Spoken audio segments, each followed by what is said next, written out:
তালা ভেঙে এক গৃহস্থ বাড়ির চুরির ঘটনা শোরগোল পড়েছে মালদার ইংরেজবাজার থানার কাজীগ্রাম গ্রাম পঞ্চায়েতের নিত্যানন্দপুর এলাকায়। চুরি গেছে নগদ কিছু টাকা ও সোনার গয়না।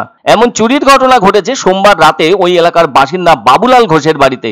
এ ব্যাপারে ওই ঘোষ পরিবারের সদস্যরা জানান, নিজেদের বাড়ির নিচতলায় তারা ঘুমোচ্ছিলেন রাতে সকলে মিলে, ফলে দোতলার অংশ ফাঁকা ছিল আর চোরেরা সেই সুযোগকে কাজে লাগায়। তারা বেশ কয়েক ঘন্টা ধরে কয়েকটি ঘর লণ্ডভণ্ড করে, আলমারির লকারও ভাঙে, তারপর সেখানে থাকা নগদ অর্থ ও সোনার গয়নাগুলো বের করে নিয়ে চম্পট দেয়। রাতের এমন চুরির ঘটনার বিষয়টি ওই বাড়ির লোকজনের কাছে তখনও অজানা ছিল। ফলে প্রতিদিনের মতো মঙ্গলবার সকালে ঘুম ভাঙলে দোতলার ঘর খুলতে আসেন বাড়ির লোকেরা। এসে দেখতে পান ঘরের দরজা খোলা, ঘরের ভেতরে থাকা আলমারিও ভাঙা। সেখানে থাকা নগদ টাকা এবং সোনার যাবতীয় গয়না নিয়ে পালিয়ে গিয়েছে দুষ্কৃতীরা।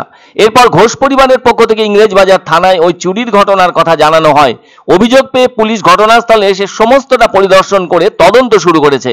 অনেকে বলছেন ওই দুষ্কৃতীরা চেনা পরিচিতি হতে পারে, কেননা তারা কেমন করে জানতে পারলো ওই ঘোষ পরিবারের লোকেরা দোতলার ঘর ছেড়ে দিয়ে নিচতলায় শুয়েছেন। এখনো তো তেমন গরম পড়েনি যে ঘরের জানালা খুলে শোবেন তারা। সব মিলিয়ে ঘোষ পরিবারের সাথে সম্পর্ক আছে কিংবা ওঠা বসা আছে এমন কারো মাধ্যমে দুষ্কৃতীদের কাছে সংবাদ পৌঁছে যায়, আর তাই সুযোগ সন্ধানী ওই দুষ্কৃতীরা সোমবার রাতে তাদের কাজ হাসিল করে চম্পট দেয়। কখনো কখনো শোনা যায় একেবারে ফাঁকা বাড়ি পেয়ে দুষ্কৃতীরা এমন কাণ্ড ঘটিয়ে থাকে, কিন্তু এক্ষেত্রে তো ঘোষ বাড়িটি মোটেই ফাঁকা বাড়ি ছিল না, বাড়ির নিচতলাতেই পরিবারের সদস্যরা ঘুমিয়েছিলেন। তাছাড়া দুষ্কৃতীদের কাছে দিন বা রাত বলে তো কোনো ব্যাপার থাকে না, সুযোগ পেলেই কাজ হাসিল করতে তারা পিছপা হয় না। এক্ষেত্রেও সেটাই হয়েছে। এখন তো অনেকেই রাতের খাওয়া দাওয়া 11টা-12টার আগে খান না। তাছাড়া ইদানিং তো একটা রোগ সবার মধ্যেই ছড়িয়েছে, সেটা হলো মোবাইল ফোনটা ঘাটাঘাটি করা। তাছাড়া টিভি দেখা তো আছেই, ফলে ওই সময়ে অন্য কোনো দিকে মনোযোগও থাকে না তাদের।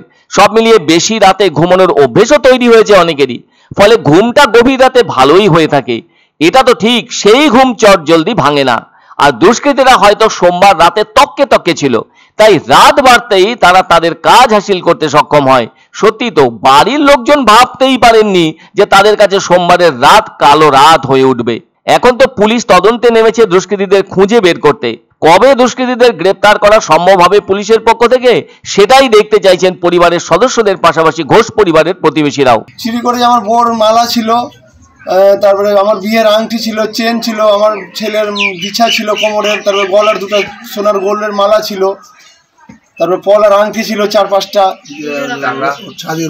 তারপরে চাঁদির রকেট, সোনার রকেট, আর গলার চাঁদির চেন, সোনার চেন। কিভাবে যে চুরিটা হয়ে গেল, মানে কোথায় দিয়ে যে চোর উঠলো, কোথায় দিয়ে যে চুরি করলো, এত জিনিস সব সোনাই সব ছিল, শাড়ি টাড়ি পিতলের জিনিস কিছু যত ছিল সব সোনাই নিয়ে গেছে, সোনা চাঁদি সব নিয়ে গেছে।